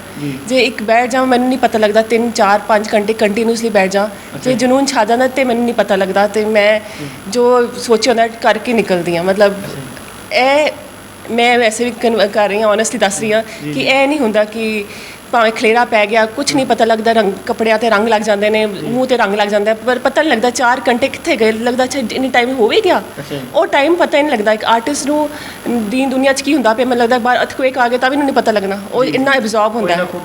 ਹਾਂਜੀ ਹਾਂਜੀ ਹਾਂਜੀ। ਅੱਛਾ, ਫਿਰ ਡੇਲੀ ਫੈਮਿਲੀ ਨੂੰ ਵੀ ਟਾਈਮ ਦੇਣਾ, ਇੱਧਰ ਵੀ ਇਹ ਟਾਈਮ ਰੂਟੀਨ ਦੇ ਵਿੱਚ ਰੱਖ ਦਿਓ ਇੱਧਰਲੇ ਪਾਸੇ? ਹਾਂਜੀ, ਇਹ ਤਾਂ ਮੈਂ ਨਿਕਾਲਣਾ ਹੀ ਹੈ। ਗੁਰਦੁਆਰੇ ਜਾਂਦੀ ਹਾਂ, ਬੇਟੀ ਵੱਡੀ ਉਹ ਡਾਕਟਰ ਹੈਗੀ ਹੈ, ਪੂਨੇ ਪੜ੍ਹਦੀ, ਬੇਟਾ 11th 'ਚ ਹੈਗਾ। ਅਤੇ ਦੇਖੋ ਬੱਚੇ ਵੱਡੇ ਹੋ ਜਾਂਦੇ ਨੇ, ਥੋੜ੍ਹੀ ਜਿਹੀ ਰਿਸਪੋਂਸੀਬਿਲਿਟੀ ਲੇਡੀਜ਼ ਦੀ ਘਟਦੀਆਂ ਹੀ ਨੇ, ਉਹ ਬੱਚੇ ਖੁਦ ਜ਼ਿੰਮੇਵਾਰ ਹੁੰਦੇ ਨੇ। ਅਤੇ ਮੈਂ ਫੈਕਟਰੀ ਦਾ ਕੰਮ ਵੀ ਕਰਦੀ ਹਾਂ, ਅਤੇ ਜਿਮ ਵੀ, ਐਕਸਰਸਾਈਜ਼ ਵੀ, ਗੁਰਦੁਆਰੇ ਵੀ। ਮੈਂ ਗੁਰਬਾਣੀ ਦੀ ਸਟੱਡੀ ਵੀ ਕਰ ਰਹੀ ਹਾਂ, ਟਰਾਂਸਲੇਸ਼ਨ ਦੀ ਸਟੱਡੀ ਕਰ ਰਹੀ ਹਾਂ, ਗੁਰਬਾਣੀ ਦੇ ਮੀਨਿੰਗ ਸਟੱਡੀ ਕਰ ਰਹੀ ਹਾਂ, ਅਤੇ ਫਿਰ ਸ਼ਾਮੀ ਦੇ ਇੱਥੇ ਪੇਂਟਿੰਗ ਬਹਿਣਾ ਹੀ ਬਹਿਣਾ। ਅੱਛਾ, ਜਿਹੜਾ ਤੁਹਾਡਾ ਦੂਸਰਾ ਪ੍ਰੋਫੈਸ਼ਨ ਸੀਗਾ ਉਹਦੇ ਵਿੱਚ ਤਾਂ ਲੱਖਾਂ ਕਰੋੜਾਂ ਰੁਪਇਆ ਬੰਦਾ ਕਮਾ ਲੈਂਦਾ ਹੈ, ਇੱਧਰ ਇੱਕ ਪਾਸੇ ਸ਼ੌਂਕ ਹੈ। ਸ਼ੌਂਕ ਇਸ ਚੀਜ਼ ਨੇ ਕੁਝ ਦਿੱਤਾ ਜ਼ਿੰਦਗੀ ਦੇ ਵਿੱਚ? ਮਾਨ ਸਤਿਕਾਰ ਤਾਂ ਮਿਲ ਰਿਹਾ, ਅੱਜ ਵੀ ਬਹੁਤ ਸਾਰੇ ਸੋਸ਼ਲ ਮੀਡੀਆ ਦੇ ਉੱਤੇ ਜਦੋਂ ਆਪਾਂ ਦੇਖਦੇ ਹਾਂ ਤਾਂ ਬਹੁਤ ਸਾਰੇ ਕਮੈਂਟਸ ਤੁਹਾਡੇ ਲਈ ਆ ਰਹੇ ਨੇ, ਬੜਾ ਪ੍ਰੇਜ਼ ਕਰ ਰਹੇ ਨੇ, ਅਪਰੀਸ਼ੀਏਟ ਕਰਦੇ ਨੇ। ਮੈਂ ਹਸਬੈਂਡ ਦੀ ਫੈਕਟਰੀ ਦੇ ਆਡਿਟ ਕਰਦੀ ਸੀ। ਦੇਖੋ ਮੈਂ ਵੀ ਫਾਈਨਾਂਸ ਕੀਤੀ ਹੋਈ ਹੈ, ਅਤੇ ਮੈਨੂੰ ਸੀਗਾ ਕਿ ਆਪਣੀ ਨੌਲੇਜ ਯੂਜ਼ ਕਰਾਂ, ਕਿੰਨੀ ਦੇਰ ਕੀਤੀ ਹੈ। ਅਤੇ ਫਿਰ ਇੱਕ ਦਿਨ ਮੇਰੇ ਕੋਲ ਸ਼ਾਮੀ ਕੋਈ ਬੱਚਾ, ਮੇਡ ਦਾ ਬੱਚਾ ਸੀ, ਉਹਨੂੰ ਕੁਝ ਸਮਝ ਨਹੀਂ ਆ ਰਹੀ ਸੀ, ਪੜ੍ਹ ਰਿਹਾ ਸੀ, ਅਤੇ ਮੈਂ ਉਹਦੀ ਕਿਤਾਬ ਖੋਲ੍ਹੀ, ਅਤੇ ਜਿਹੜੇ ਸਕੂਲ 'ਚ ਪੜ੍ਹਦਾ ਸੀ ਮੈਨੂੰ ਲੱਗਿਆ ਨਹੀਂ ਮੈਂ ਇੱਥੇ ਜਾ ਕੇ ਦੇਖਾਂ ਥੋੜ੍ਹਾ ਕੀ ਪੜ੍ਹਾਉਂਦੇ ਪਏ ਨੇ। ਮੈਂ ਉਹ ਸਕੂਲ ਗਈ, ਗੀਤਾ ਮੰਦਿਰ, ਅਤੇ ਉੱਥੇ ਜਾ ਕੇ ਦੇਖਿਆ ਕਿ ਇੱਥੇ ਨੌਲੇਜ ਲੋੜ ਹੈ। ਮੈਂ ਆਪਣਾ ਆਡਿਟ ਦਾ ਕੰਮ, ਫੈਕਟਰੀ ਦਾ ਕੰਮ ਛੱਡ ਕੇ, ਜਿੱਥੋਂ ਕਿ ਮੈਨੂੰ ਉੱਥੋਂ ਦੇਖੋ ਪੈਸੇ ਵੀ ਆਉਂਦੇ ਸੀ, ਐਪਰੀਸੀਏਸ਼ਨ ਮਿਲਦੀ ਸੀ, ਕਿੰਨਾ ਕੰਮ ਸੰਭਾਲ ਰਹੀ ਸੀ, ਮੈਂ ਛੱਡਾ ਕੇ 5 ਸਾਲ ਮੰਨੋਗੇ ਗੀਤਾ ਮੰਦਿਰ ਕੀਤਾ ਉੱਥੇ ਕੰਮ। ਉੱਥੇ ਮੈਂ ਸਵੇਰੇ ਪੜ੍ਹਾਉਣ ਜਾਂਦੀ ਸੀ, ਘੰਟਾ ਡੇਲੀ ਗਈ ਹਾਂ, ਡੇਲੀ। ਅੱਛਾ, ਉਹ ਫ੍ਰੀ ਬੱਚਿਆਂ ਨੂੰ ਪੜ੍ਹਾਉਂਦੇ ਨੇ। ਇਹ ਤੋਂ ਤੁਹਾਡਾ ਜਵਾਬ ਮਿਲ ਜਾਏਗਾ ਕਿ ਹਰ ਚੀਜ਼ ਪੈਸੇ ਵਾਸਤੇ ਨਹੀਂ ਹੁੰਦੀ। ਦੇਖੋ ਰੱਬ ਦੀ ਕਿਰਪਾ ਨਾਲ ਜੇ ਹਸਬੈਂਡ ਅਰਨ ਕਰ ਰਹੇ ਨੇ ਤੇ ਠੀਕ ਹੈ, ਹਰ ਚੀਜ਼ ਮੈਨੂੰ ਲੱਗਦਾ ਮੈਨੂੰ ਮਨ ਦਾ ਸਕੂਨ, ਮੈਂ ਛੱਡ ਕੇ ਉੱਥੇ ਮੈਂ ਬੱਚੇ ਨੂੰ ਪੜ੍ਹਾਉਂਦੀ ਸੀ ਅਤੇ ਮਨ ਦਾ ਸਕੂਨ ਮਿਲਦਾ ਸੀ। ਅਤੇ ਫਿਰ ਮੈਂ ਉਸ ਤੋਂ ਬਾਅਦ ਆਰਟ ਵਾਲੇ ਪਾਸੇ ਪਈ ਹਾਂ। ਇੱਥੇ ਤਾਂ ਮੈਨੂੰ ਵੀ ਖੁਦ ਹੋਰ ਸਕੂਨ ਮਿਲਦਾ ਹੈ। ਪਲੱਸ ਜਦੋਂ ਕਿਸੇ ਘਰ ਪੋਰਟਰੇਟ ਪਹੁੰਚਦੀ ਹੈ, ਮੈਨੂੰ ਉੱਥੇ ਬਲੈਸਿੰਗਸ ਮਿਲਦੀਆਂ ਨੇ, ਫਿਰ ਮੈਨੂੰ ਲੱਗਦਾ ਕਿ ਇਹਦੇ ਵਰਗੀ ਕੁਝ, ਇਹਦੇ ਵਿੱਚ ਬਹੁਤ ਸਕੂਨ ਹੈ। ਅੱਛਾ, ਕੁਝ ਮਿਲਦਾ ਹੈ, ਅਰਨ ਕਰਦੇ ਹੋ ਕੁਝ ਇਸ ਪ੍ਰੋਫੈਸ਼ਨ ਤੋਂ ਤੁਸੀਂ? ਜੇ ਮੇਰਾ ਸਵਾਲ ਤਾਂ ਆਏਗਾ ਕਿ ਬਹੁਤ ਸਾਰੇ ਲੋਕ ਆਰਟਿਸਟ ਬਣਨਾ ਚਾਹੁੰਦੇ ਹੋਣਗੇ, ਕਲਾ ਨੂੰ ਸਿੱਖਣਾ ਚਾਹੁੰਦੇ ਹੋਣਗੇ, ਪਰ ਨਾਲ ਦੀ ਨਾਲ ਆਰਥਿਕ ਤੌਰ ਦੇ ਉੱਤੇ ਵੀ, ਫਾਈਨੈਂਸ਼ੀਅਲੀ ਵੀ ਬੰਦੇ ਦੇ ਕੁਝ ਆਉਂਦਾ ਹੋਵੇ, ਕਿਉਂਕਿ ਲਾਈਫ ਵੀ ਚਲਾਉਣੀ ਹੈ, ਸਰਵਾਈਵ ਬੰਦਾ ਨਹੀਂ ਕਰ ਸਕਦਾ, ਤਾਂ ਐਜ਼ ਪ੍ਰੋਫੈਸ਼ਨ ਅਰਨਿੰਗ ਹੈਗੀ ਹੈ? ਦੇਖੋ ਐਜ਼ ਪ੍ਰੋਫੈਸ਼ਨ ਸਟਰਗਲ ਬਹੁਤ ਹੈ ਇੱਥੇ ਇੰਡੀਆ ਵਿੱਚ, ਜੀ ਦੇਖੋ ਬਾਹਰ ਬਹੁਤ ਵੈਲਿਊ ਹੈ, ਬਾਹਰ ਹੱਥ ਦੀ ਬਣਾਈ ਚੀਜ਼ ਦੀ ਬਹੁਤ ਕਦਰ ਹੈ, ਜੀ ਇੱਥੇ ਇੰਡੀਆ 'ਚ ਨਹੀਂ ਹੈਗੀ ਕਦਰ। ਜੀ। ਮੈਨੂੰ ਜਿਹੜੇ ਪੋਰਟਰੇਟ ਦੇ ਆਰਡਰ ਆਉਂਦੇ ਨੇ ਪ੍ਰੋਫੈਸ਼ਨਲੀ ਪੋਰਟਰੇਟ ਦੇ, ਮੇਰਾ ਕੰਮ ਚੱਲਦਾ ਹੈ, ਮੇਰੀ ਕਮਾਈ ਹੈਗੀ ਹੈ, ਪਰ ਇਹ ਨਹੀਂ ਕਿ ਤੁਹਾਡਾ ਘਰ ਚੱਲ ਸਕੇ। ਘਰ ਮੈਂ ਓਨੈਸਟਲੀ ਦੱਸਾਂ ਤੇ ਉਹ ਰੰਗਾਂ ਤੇ ਖਰਚਾ ਪੂਰਾ ਹੋ ਸਕਦਾ। ਹਾਂ, ਰੰਗਾਂ ਦਾ ਖਰਚਾ ਬਹੁਤ ਹੈ। ਮੈਂ ਇਹਨੂੰ ਇੱਕ ਲਗਜ਼ਰੀ ਦਾ ਸ਼ੌਂਕ ਕਹਿ ਲਓ ਭਾਵੇਂ। ਜੀ ਜੀ ਦੇਖੋ ਆਰਟ ਤਾਂ ਇੱਕ ਕਾਪੀ ਪੈਨਸਲ ਵੀ ਹੋ ਜਾਣੀ, ਲੇਕਿਨ ਇੱਥੇ ਸਾਡੇ ਇੰਡੀਆ ਵਿੱਚ ਕਦਰ ਘੱਟ ਹੈ। ਬਿਲਕੁਲ ਬਿਲਕੁਲ। ਇੰਨੇ ਵੱਡੇ ਆਰਟਿਸਟ ਨੇ, ਐਗਜ਼ੀਬਿਸ਼ਨ ਲਗਾਉਂਦੇ ਨੇ, ਬਾਹਰ ਵੈਲਿਊ ਪੈਂਦੀ ਹੈ, ਇੱਥੇ ਨਹੀਂ ਪੈਂਦੀ। ਫਿਰ ਵੀ ਮੈਂ ਜੇ ਕਹਿੰਦੀ ਹਾਂ ਕਿ ਅੱਗੋਂ ਆਰਟ ਕਰੋ ਅੱਗੇ। ਹੋਰ ਅੱਜ ਕੱਲ੍ਹ ਜੇ ਬੱਚਿਆਂ ਨੂੰ ਸਲਾਹ ਚਾਹੀਦੀ ਹੈ, ਆਰਟ ਦੇ ਅੱਗੇ ਬਹੁਤ ਬ੍ਰਾਂਚੇਸ ਆ ਚੁੱਕੀਆਂ ਨੇ। ਖਾਲੀ ਫਾਈਨ ਆਰਟਸ ਕਹਿੰਦੇ ਨੇ, ਖਾਲੀ ਫਾਈਨ ਆਰਟਸ ਨਹੀਂ, ਉੱਥੋਂ logo designing, graphic designing, digital art, even interior ਘਰ ਦੇ, ਉਹ ਵੀ ਆਰਟ ਦੇ ਫਾਰਮ ਨੇ। ਬਿਲਕੁਲ ਬਿਲਕੁਲ। ਆਰਟ ਜ਼ਰੂਰੀ ਨਹੀਂ, ਆਰਟ ਕਈ ਪ੍ਰਕਾਰ ਦੀ ਬਹੁਤ ਬ੍ਰਾਂਚੇਸ ਨੇ ਆਰਟ ਵਿੱਚ ਅੱਜ ਕੱਲ੍ਹ। ਮਤਲਬ ਅਰਨਿੰਗ ਹੈਗੀ ਹੈ ਜੇ ਬੰਦਾ ਤਰੀਕੇ ਦੇ ਨਾਲ ਕਰੇ, ਆਵੇ ਅੱਗੇ। ਹੁਣ ਥੋੜਾ ਰੰਗ ਰੂਪ ਥੋੜਾ ਬਦਲ ਗਿਆ ਕਹਿ ਸਕਦੇ, ਟੈਕਨੀਕਲੀ ਜਿਹੜਾ ਯੁੱਗ ਹੈ ਉਹਦੇ ਨਾਲ ਥੋੜਾ ਜਿਹਾ ਫਰਕ ਜ਼ਰੂਰ ਪੈ ਗਿਆ। ਕਿਹੜੀਆਂ ਪੇਂਟਿੰਗਸ ਹੁਣ ਤੱਕ ਬਣਾ ਚੁੱਕੇ ਹੋ? ਕਿੰਨੀਆਂ ਪੇਂਟਿੰਗਸ ਬਣਾ ਲਈਆਂ ਹੋਣਗੀਆਂ? ਕਿੱਥੇ ਕਿੱਥੇ ਫਿਰ ਗਈਆਂ ਨੇ? ਦੇਖੋ ਮੈਨੂੰ ਇੱਕ ਮੈਂ ਬਣਾਈ ਸੀ ਗੁਰੂ ਗ੍ਰੰਥ ਸਾਹਿਬ ਜੀ ਦੀ ਪੇਂਟਿੰਗ, ਤੇ ਉਹ ਸਾਲ ਹੋ ਗਿਆ। ਉਸ ਸਾਲ ਤੋਂ ਬਾਅਦ ਹੁਣ 100 ਦੇ ਪ੍ਰਿੰਟ ਨਿਕਲ ਚੁੱਕੇ ਨੇ, ਕਾਪੀ ਪ੍ਰਿੰਟ ਨਿਕਲ ਚੁੱਕੇ ਨੇ। ਪੇਂਟਿੰਗ ਇੱਕੋ ਓਰੀਜਨਲ ਹੁੰਦੀ ਹੈ, ਉਹਦੀ ਲੋਕ ਕਾਪੀ ਮੰਗਦੇ ਨੇ। ਫਿਰ ਅਸੀਂ ਮੈਂ ਇਹੀ ਸਵਾਲ ਵੀ ਸੀਗਾ ਮੇਰੇ ਜ਼ਹਿਨ ਦੇ ਵਿੱਚ ਇੱਕ ਹੋਰ, ਚਲੋ ਤੁਹਾਡੀ ਗੱਲ ਦੇ ਵਿੱਚੋਂ ਨਿਕਲ ਆਇਆ। ਇਹ ਤਾਂ ਇੱਕ ਵਾਰੀ ਚੀਜ਼ ਜਿਹੜਾ ਮਾਸਟਰਪੀਸ ਬਣ ਗਿਆ। ਮੈਨੂੰ ਲੱਗਦਾ ਨਹੀਂ ਉਹ ਆਰਟਿਸਟ ਜੇ ਦੁਬਾਰਾ ਚਾਹਵੇ ਜਿੰਨਾ ਮਰਜ਼ੀ ਜ਼ੋਰ ਲਾਵੇ, ਕੁਛ ਨਾ ਕੁਛ ਫਰਕ ਰਹਿ ਜਾਂਦਾ ਹੋਊਗਾ, ਕਿਉਂਕਿ ਪਹਿਲਾਂ ਜੋ ਸੋਚ ਇੱਥੇ ਲੱਗੀ ਹੋ ਸਕਦਾ ਕਿਤੇ ਕਿਤੇ ਨਾ ਡਾਇਵਰਟ ਹੋ ਜਾਂਦੀ ਕਿਤੇ। ਫਿਰ ਇਹੀ ਚੀਜ਼ ਕਿਵੇਂ ਲੈਣੀ ਹੁੰਦੀ ਹੈ ਜਦੋਂ ਇਹੀ ਪੇਂਟਿੰਗ ਹੋਵੇ? ਹਾਂਜੀ, ਜਿਹੜੀ ਮੈਂ ਗੁਰੂ ਗ੍ਰੰਥ ਸਾਹਿਬ ਜੀ ਦੀ ਪੇਂਟਿੰਗ ਬਣਾਈ ਸੀ, ਉਹਦੇ 'ਚ ਨਾ ਗੁਰਬਾਣੀ ਲਿਖਣੀ ਸੀ। ਬਹੁਤ ਉਹਦੇ 'ਚ ਕਹਿ ਲਓ ਡਿਫਿਕਲਟ ਵੀ ਨਹੀਂ ਕਹਿ ਲਓ, ਬਹੁਤ ਸੈਂਸਿਟਿਵ ਕੰਮ ਸੀਗਾ ਉਹਦੇ ਲਿਖਣਾ। ਤੇ ਉਹ ਪੇਂਟਿੰਗ ਸਭ ਨੇ ਬਹੁਤ ਲਾਈਕ ਕੀਤੀ ਤੇ ਐਗਜ਼ੀਬਿਸ਼ਨ ਲਗਾਈ ਸੀ ਮੈਂ, ਫੰਡ ਰੇਜ਼ਰ। ਉਹ ਤੁਹਾਨੂੰ ਮੈਂ ਬਾਅਦ 'ਚ ਦੱਸਦੀ ਹਾਂ ਕੀ ਹੁੰਦੀ ਫੰਡ ਰੇਜ਼ਰ। ਤੇ ਉਹ ਪੇਂਟਿੰਗ ਹੋ ਗਈ ਸੇਲ, ਤੇ ਸਾਰੇ ਲੋਕਾਂ ਨੇ ਕਿਹਾ ਸਾਨੂੰ ਵੀ ਚਾਹੀਦੀ ਸੀ, ਸਾਨੂੰ ਵੀ ਚਾਹੀਦੀ ਸੀ। ਫਿਰ ਅੱਜ ਕੱਲ੍ਹ ਟੈਕਨੋਲੋਜੀ ਆਈ ਹੈ ਡਿਜੀਟਲ ਆਰਟ, ਉਹ ਤੁਹਾਡੀ ਪੇਂਟਿੰਗ ਨੂੰ ਫੋਟੋ ਅੱਛੀ ਹਾਈ MB ਦੀ ਫੋਟੋ ਖਿੱਚ ਕੇ ਕੈਨਵਸ 'ਤੇ ਪ੍ਰਿੰਟ ਕਰਾਉਂਦੇ ਨੇ, ਫਰੇਮ ਕਰਾ ਕੇ ਬਿਲਕੁਲ ਓਰੀਜਨਲ ਲੱਗਦੀ ਹੈ। ਕੋਲੋਂ ਜਾਓ ਤੇ ਪਤਾ ਲੱਗਦਾ ਹੈ ਕਿ ਇਹ ਪ੍ਰਿੰਟ ਹੈ, ਦੂਰੋਂ ਸੇਮ ਚੀਜ਼ ਲੱਗਦੀ ਹੈ। ਹਾਂਜੀ, ਤੇ ਉਹਦੇ ਹੁਣ ਤੱਕ ਮੇਰੇ 100 ਤੋਂ ਜ਼ਿਆਦਾ ਪ੍ਰਿੰਟ ਨਿਕਲ ਚੁੱਕੇ ਨੇ। ਉਹ ਈਵਨ ਕੈਨੇਡਾ ਤੱਕ ਗਈ ਹੈ, ਮਹਾਰਾਸ਼ਟਰ ਤੱਕ ਗਈ ਹੈ, ਤੇ ਹੁਣ ਉਹਦੇ ਘਰਾਂ ਜਾਂਦੇ ਰਹਿੰਦੀ। ਤੇ ਉਹ ਮੈਂ ਜੋ ਪੈਸੇ ਹੁੰਦੇ ਨੇ ਉਹ ਮੈਂ ਆਪਣੇ ਆਪ ਕੋਲ ਨਹੀਂ ਰੱਖਦੀ। ਮੇਰਾ ਇਹ ਫੰਡਾਮੈਂਟਲ ਮਤਲਬ ਮੈਂ ਸੋਚਦੀ ਹਾਂ ਕਿ ਮੈਂ ਕੋਈ ਰਿਲੀਜੀਅਸ ਪੇਂਟਿੰਗ ਦੇ ਪੈਸੇ ਆਪਣੇ ਕੋਲ ਨਹੀਂ ਰੱਖੇ। ਮੈਂ ਇੱਕ ਲਿਫਾਫਾ ਰੱਖਿਆ ਹੋਇਆ, ਉੱਤੇ ਲਿਖਿਆ ਹੋਇਆ ਚੈਰਿਟੀ। ਅੱਛਾ ਜੀ। ਉਹ ਹਰ ਮਹੀਨੇ ਜਾ ਕੇ ਜਿੰਨੇ ਹੁੰਦੇ ਜਾ ਕੇ ਦੇ ਆਉਂਦੀ ਹਾਂ ਮੈਂ। ਕੋਈ ਰਿਲੀਜੀਅਸ ਹਾਂਜੀ NGOs ਦੇ ਜਾਂ ਕਿਧਰੇ ਵੀ ਅਪਾਹਿਜ ਆਸ਼ਰਮ ਹੈ ਕਿਧਰੇ ਵੀ, ਉਹ ਮੈਂ ਆਪਣੇ ਕੋਲ ਅੱਜ ਤੱਕ ਰਿਲੀਜੀਅਸ ਪੇਂਟਿੰਗ ਦਾ 1 ਰੁਪਿਆ ਵੀ ਨਹੀਂ ਰੱਖਿਆ। ਮੈਨੂੰ ਲੱਗਦਾ ਫਿਰ ਉਸ ਦਿਨ ਜ਼ਿਆਦਾ ਸਕੂਨ ਮਿਲਦਾ ਹੋਊਗਾ, ਉਸ ਦਿਨ ਲੱਗਦਾ ਹੋਊਗਾ ਵੀ ਜ਼ਿੰਦਗੀ 'ਚ ਕੁਝ ਸਭ ਤੋਂ ਸਕੂਨ ਮਿਲਿਆ ਸੀ। ਪਿਛਲੇ ਸਾਲ ਅਪ੍ਰੈਲ 'ਚ ਲਗਾਈ ਸੀ ਮੈਂ fundraiser exhibition. Fundraiser exhibition foreign ਦਾ ਕੰਸੈਪਟ ਹੈ, ਇੰਡੀਆ 'ਚ ਨਵਾਂ ਆ ਰਿਹਾ ਜਿਵੇਂ। ਤੇ ਮੈਂ ਪੰਜਾਬ 'ਚ ਜਾਂ ਜਲੰਧਰ ਜਾਂ ਕਹਿ ਲਓ, ਮੈਨੂੰ ਬਾਕੀਆਂ ਦਾ ਨਹੀਂ ਪਤਾ, ਮੈਂ ਆਪਣੇ ਸਿਰ 'ਤੇ ਆਪਣੀ ਸਿਸਟਰ ਨਾਲ ਮਿਲ ਕੇ ਅਸੀਂ ਫੰਡ ਰੇਜ਼ਰ ਐਗਜ਼ੀਬਿਸ਼ਨ ਲਗਾਈ ਸੀਗੀ। ਤੇ ਫੰਡ ਰੇਜ਼ਰ ਹੁੰਦੇ ਜਿੰਨਾ ਪੈਸਾ ਇਕੱਠਾ ਹੁੰਦਾ ਹੈ ਤੁਸੀਂ ਉਹ ਕਿਸੇ ਚੈਰਿਟੀ ਨੂੰ ਦਾਨ ਕਰਦੇ ਪੇਂਟਿੰਗਸ ਬਣਾ ਕੇ। ਤੇ ਅਸੀਂ 30 ਪੇਂਟਿੰਗਸ ਰੱਖੀਆਂ ਸੀ ਤੇ ਸਭ ਨੂੰ ਬੁਲਾਇਆ ਸੀ, ਈਵਨ ਮਿਸਟਰ ਜਤਿੰਦਰ ਪੰਨੂ ਜੀ ਵੀ ਆਏ ਸੀ। ਸਾਰਾ ਤੇ ਹਾਈ ਲੈਵਲ ਦਾ ਹੋਇਆ ਸੀ ਉੱਥੇ। ਸਾਡੀਆਂ 20 ਪੇਂਟਿੰਗਸ ਨਿਕਲੀਆਂ ਤੇ ਜਿੰਨੇ ਪੈਸੇ ਇਕੱਠੇ ਹੋਏ, ਕਾਫੀ ਅਮਾਊਂਟ ਇਕੱਠੀ ਹੋਈ ਸੀ, ਅਸੀਂ ਜਾ ਕੇ ਪਾਈ ਆਸ਼ਰਮ ਦਿੱਤੀ ਤੇ ਉਹਨਾਂ ਨੇ ਸਾਡਾ ਥੈਂਕ ਯੂ ਵੀ ਕੀਤਾ, ਅਖਬਾਰ ਵਿੱਚ ਵੀ ਆਇਆ ਸੀ। ਤੇ ਇਹਨੂੰ ਕਹਿੰਦੇ ਫੰਡ ਰੇਜ਼ਰ। ਤੇ ਫਿਰ ਮੈਂ ਅਕਤੂਬਰ ਵਿੱਚ ਲਗਾਈ ਸੀ, ਇਹ ਗਵਰਨਮੈਂਟ ਦੇ ਅੰਡਰ DC ਜੀ ਇਨਵੋਲਵ ਸੀਗੇ, ਉਹ ਮੈਂ ਜਿਮਖਾਨਾ ਕਲੱਬ ਵਿੱਚ ਲਗਾਈ ਸੀ ਫੰਡ ਰੇਜ਼ਰ। ਫਿਰ ਅਸੀਂ ਪੇਂਟਿੰਗਸ ਰੱਖੀਆਂ ਸੀ, ਜਿੰਨੀ ਅਮਾਊਂਟ ਇਕੱਠੀ ਹੋਈ। ਫਿਰ ਇੱਕ ਹੈਗਾ ਪ੍ਰਯਾਸ ਹੈਗਾ ਬੱਚਿਆਂ ਦਾ, ਆਰਟਿਸਟ ਬੱਚੇ ਨੇ, ਉਹਨਾਂ ਵਾਸਤੇ ਅਸੀਂ ਇਕੱਠੇ ਕੀਤੇ ਸੀ ਪੈਸੇ। ਅੱਛਾ, ਫਿਰ ਇਹ ਤੁਸੀਂ ਵਿਦੇਸ਼ਾਂ ਦੇ ਵਿੱਚ ਵੀ ਮੌਕਾ ਮਿਲਦਾ ਜਾਣ ਨੂੰ ਐਗਜ਼ੀਬਿਸ਼ਨ ਲਗਾਉਣ ਦਾ? ਤੁਹਾਡੀ ਪੇਂਟਿੰਗਸ ਨੂੰ ਉੱਥੋਂ ਡਿਮਾਂਡ, ਜਿਵੇਂ ਤੁਸੀਂ ਦੱਸਿਆ ਕੈਨੇਡਾ ਤੱਕ ਤੋਂ ਡਿਮਾਂਡ ਆਉਂਦੀ ਹੈ? ਹਾਂਜੀ, ਹੁਣ ਮੈਂ ਦੁਬਈ 2 ਵਾਰੀ ਲੱਗ ਚੁੱਕੀ ਐਗਜ਼ੀਬਿਸ਼ਨ, ਲੰਡਨ ਲੱਗ ਚੁੱਕੀ ਮੇਰੀ। ਤੇ ਹੁਣ ਕੈਨੇਡਾ ਦਾ ਕਿਸੇ ਦਾ ਘਰ ਬਣਦਾ ਪਿਆ ਬਹੁਤ ਵੱਡਾ, ਉਹਨੂੰ ਕਹਿੰਦੇ ਸਾਰਾ ਸਾਡਾ ਘਰ ਦਾ ਤੁਸੀਂ ਕਰਨੀ ਪੇਂਟਿੰਗ ਸਾਰੀ। ਹਾਂਜੀ, ਤੇ ਫਿਰ ਠੀਕ ਹੈ, ਪੇਂਟਿੰਗਸ ਬੰਦਾ ਬਿਜ਼ੀ ਰਹਿੰਦਾ। ਤੇ ਅੱਛਾ, ਬੱਚਿਆਂ ਦਾ ਇੰਟਰਸਟ ਹੈ? ਮੈਂ 1-2 ਸਵਾਲ ਲਊਂਗਾ ਹੋਰ। ਬੱਚਿਆਂ ਦਾ ਇੰਟਰਸਟ ਹੈ ਇਸ ਆਰਟ ਨੂੰ ਦੇਖ ਕੇ? ਬੱਚਿਆਂ ਨੇ, ਮੇਰੀ ਬੇਟੀ ਦੀ ਹੈ ਇੰਟਰਸਟ, ਪਰ ਉਹਦੀ MBBS ਦੀ ਪੜ੍ਹਾਈ ਨਹੀਂ ਜ਼ਿਆਦਾ ਤੇ ਉਹਨੂੰ ਹਜੇ ਛੱਡਣਾ ਪਿਆ। ਉਹ ਹਸਪੀਟਲ 'ਚ ਲੱਗੀ ਹੋਈ ਹਜੇ, ਇੰਟਰਨਸ਼ਿਪ ਕਰ ਰਹੀ, ਉੱਥੇ ਡਿਊਟੀ ਦੇ ਰਹੀ ਹੈ। ਬੇਟਾ ਵੈਸੇ ਨੋਨ ਮੈਡੀਕਲ ਕਹਿੰਦਾ ਮੈਂ ਇੰਜੀਨੀਅਰਿੰਗ ਕਰਨੀ ਹੈ। ਤੇ ਜਦੋਂ ਵਿਹਲਾ ਆਉਂਦਾ ਤੇ ਕਰ ਲੈਂਦਾ ਸਕੈਚਿੰਗ। ਅੱਛਾ, ਇੱਕ ਸਵਾਲ ਹੋਰ ਆਖਰੀ ਰਹਿ ਗਿਆ। ਇਹ ਜਦੋਂ ਪੇਂਟਿੰਗ ਸੋਸ਼ਲ ਮੀਡੀਆ ਦੇ ਉੱਤੇ ਅਪਲੋਡ ਕੀਤੀ ਜਾਂ ਜਿਸ ਦਿਨ ਬਣ ਕੇ ਆਈ ਸੀਗੀ, ਹੁਣ ਉੱਥੋਂ ਫੀਡਬੈਕ ਕਿਸ ਤਰੀਕੇ ਦੀ ਆ ਰਹੀ ਆ? ਮੈਂ ਵੀ ਇੱਕ ਫੀਡਬੈਕ ਦੇ ਰੂਪ ਦੇ ਵਿੱਚ ਹੀ ਆਇਆ, ਕਿਉਂਕਿ ਮੈਂ ਵੀ ਉੱਥੋਂ ਦੇਖਿਆ ਤੇ ਫਿਰ ਤੁਹਾਡੇ ਨਾਲ ਸੰਪਰਕ ਕੀਤਾ ਸੀ। ਫੀਡਬੈਕ ਬੜੀ ਸਕੂਨ ਮਿਲਦਾ ਹੈ ਇੱਕ ਆਰਟਿਸਟ ਨੂੰ। ਮੈਂ ਇਹਨੂੰ ਕਹਿੰਦੀ ਹਾਂ, ਇੱਕ ਇੰਜਨ ਦਾ ਫਿਊਲ ਹੁੰਦਾ ਨਾ, ਜੀ ਆਰਟਿਸਟ ਵਾਸਤੇ ਰਿਵਿਊ ਇੰਜਨ ਦਾ ਫਿਊਲ ਹੈ। ਇਹ ਜਿਹੜੇ ਤੁਹਾਨੂੰ ਕਮੈਂਟਸ ਮਿਲਦੇ ਨੇ, ਇਹ ਬਹੁਤ ਵੱਡੇ ਤੁਹਾਡੇ ਮੋਟੀਵੇਸ਼ਨ ਹੈ। ਮੈਂ ਇੱਥੇ ਤੱਕ ਕਿਉਂ ਆਪਣੇ ਆਪ ਨੂੰ ਆਰਟ ਨੂੰ ਫੋਲੋ ਕੀਤਾ, ਜਿੰਨੇ ਅੱਛੇ ਲੋਕਾਂ ਕੋਲੋਂ ਮੈਨੂੰ ਸਤਿਕਾਰ ਮਿਲਦਾ ਹੈ, ਇਹ ਤਾਂ ਹੀ ਮੈਂ ਕਰ ਪਾਉਂਦੀ ਹਾਂ। ਹਰ ਚੀਜ਼ ਪੈਸੇ ਨਾਲ ਨਹੀਂ ਸੀ ਤੋਲ ਸਕਦੇ। ਤੇ ਇਹ ਹੀ ਮੈਨੂੰ ਕਿਸੇ ਨੇ ਕਿਹਾ ਸੀ ਕਿ ਇਹ ਕਿੰਨੀ ਜ਼ਿੰਦਾ ਦਿਲ ਔਰਤ ਸਾਨੂੰ ਇਨਸਪਾਇਰ ਕਰ ਰਹੀ ਹੈ, ਔਰਤ ਇਹ। ਤੇ ਇਹ ਮੈਨੂੰ ਇਹੋ ਜਿਹੇ ਕਮੈਂਟਸ ਆਏ ਕਿ ਤੁਹਾਡੇ ਹੱਥ 'ਚ ਜਾਦੂ ਹੈ, ਤੁਸੀਂ ਰੱਬ ਨੇ ਤੁਹਾਨੂੰ ਜਾਦੂ, ਤੇ ਰੱਬ ਨੇ ਤੁਹਾਡੇ 'ਤੇ ਬਹੁਤ ਮਿਹਰ ਕੀਤੀ ਹੈ। ਇਹ ਜਨਾਨੀ ਤੇ ਕਿੰਨੀ ਇਨਸਪਾਇਰ ਕਰ ਰਹੀ ਸਾਨੂੰ ਕਿ ਜ਼ਿੰਦਾ ਦਿਲ ਰਹੋ ਹਮੇਸ਼ਾ। ਹਾਂਜੀ। ਇੱਕ ਆਖਰੀ ਸਵਾਲ ਹੈ, ਟੈਕਨੀਕਲ ਜਿਹਾ ਸਵਾਲ ਹੈ। ਜਿਵੇਂ ਤੁਸੀਂ ਕਿਹਾ ਮੈਂ ਸਿੱਖਿਆ ਨਹੀਂ ਕਿਸੇ ਕੋਲੋਂ, ਹੁਣ ਇਹਦੇ ਵਿੱਚ ਵੀ ਬੜੀਆਂ ਅਲੱਗ-ਅਲੱਗ ਚੀਜ਼ਾਂ ਹੁੰਦੀਆਂ ਹੋਣਗੀਆਂ। ਇਹ ਚੀਜ਼ ਇੱਦਾਂ ਵਾ, ਇਹ ਪੇਪਰ ਇਹ ਹੈ, ਇਹ ਕਲਰ ਇਹ ਯੂਜ਼ ਹੋਣੇ, ਤੇ ਇਹ ਬ੍ਰਸ਼ ਯੂਜ਼ ਹੋਣੇ ਆ।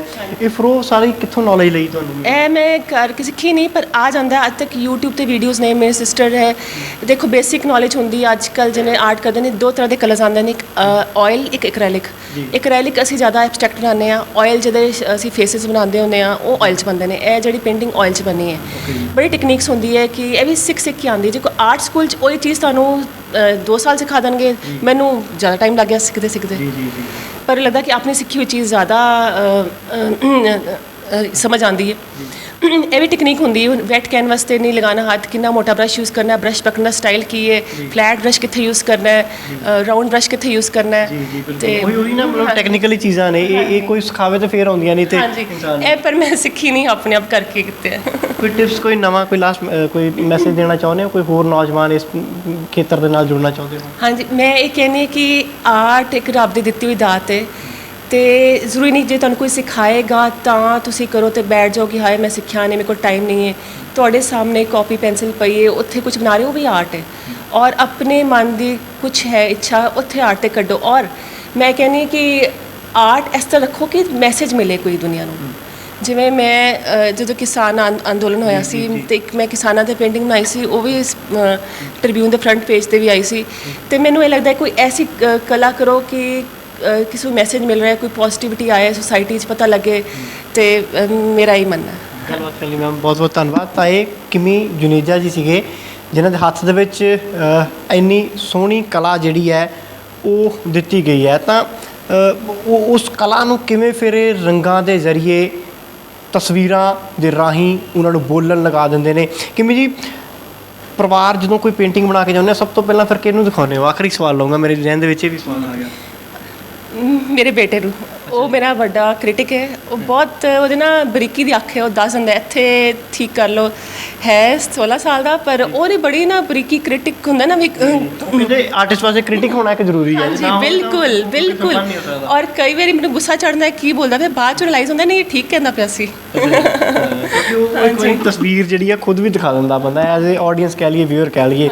ਤਾਂ ਇਹ ਵਾਕਈ ਹਰ ਇੱਕ ਆਰਟਿਸਟ ਜੇ ਕੋਈ ਕਿਤਾਬ ਵੀ ਲਿਖਦਾ ਤਾਂ ਉਹ ਵੀ ਚਾਹੁੰਦਾ ਵੀ ਮੇਰੀ ਕਿਤਾਬ ਦਾ ਕ੍ਰਿਟਿਸਿਜ਼ਮ ਜ਼ਰੂਰ ਹੋਵੇ, ਤਾਂ ਜੋ ਮੈਂ ਉਹਨਾਂ ਚੀਜ਼ਾਂ ਦੇ ਵਿੱਚ ਸੁਧਾਰ ਕਰਕੇ ਅੱਗੇ ਹੋਰ ਨਿਖਾਰ ਕੇ ਨਵੀਂ ਚੀਜ਼ ਨੂੰ ਲਿਖਾਂ। ਪੱਤਰਕਾਰੀ ਦੀ ਗੱਲ ਕਰੀਏ ਤਾਂ ਇਹਦੇ ਵਿੱਚ ਵੀ ਬਹੁਤ ਸਾਰਾ ਕ੍ਰਿਟਿਸਿਜ਼ਮ ਹੁੰਦਾ ਵੀ, ਔਰ ਹੋਣਾ ਚਾਹੀਦਾ ਵੀ ਹੈ। ਇੱਥੋਂ ਸਾਨੂੰ ਪਤਾ ਲੱਗਦਾ ਸਾਡੀਆਂ ਗਲਤੀਆਂ ਦਾ, ਔਰ ਫਿਰ ਅਸੀਂ ਅੱਗੇ ਜਾ ਕੇ ਉਹਨਾਂ ਚੀਜ਼ਾਂ ਨੂੰ ਦਰੁਸਤ ਕਰਦੇ ਹਾਂ। ਤਾਂ ਅੱਜ ਜ਼ਿੰਦਗੀ ਦੇ ਵਿੱਚ ਰੰਗ ਕਿਵੇਂ ਭਰੇ ਜਾਂਦੇ ਨੇ, ਔਰ ਜ਼ਿੰਦਗੀ ਨੂੰ ਹਸੀਨ ਕਿਵੇਂ ਬਣਾਇਆ ਜਾਂਦਾ ਹੈ, ਫਿਰ ਉਮਰ ਚਾਹੇ ਬੁਢੇਪੇ ਦੀ ਕਿਉਂ ਨਾ ਹੋਵੇ, ਇਸ ਦੇ ਉੱਤੇ ਝਾਤ ਮਰਵਾਈ ਹੈ ਤੁਹਾਨੂੰ ਆਰਟਿਸਟ ਕਿਮੀ ਜੁਨੇਜਾ ਜੀ ਨੇ। ਫਿਲਹਾਲ ਕੈਮਰਾਮੈਨ ਰਈਸ ਦੇ ਨਾਲ ਸੁਖਵਿੰਦਰ ਸਿੰਘ, ਹਮਦਰਦ TV, ਜਲੰਧਰ।